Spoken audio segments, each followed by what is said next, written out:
Hi guys, most welcome to another tutorial. First of all, like and subscribe my channel and press the bell icon for more updates. In this tutorial we will discuss about the KineMaster editing. KineMaster editing is a very easy.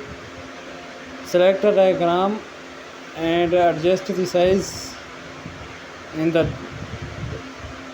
diagram and select another diagram and select adjust the size. More beautiful colors in it, the KineMaster editing.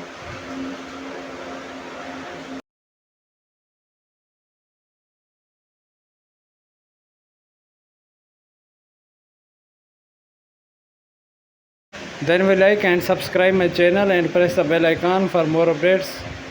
Thanks for watching my video.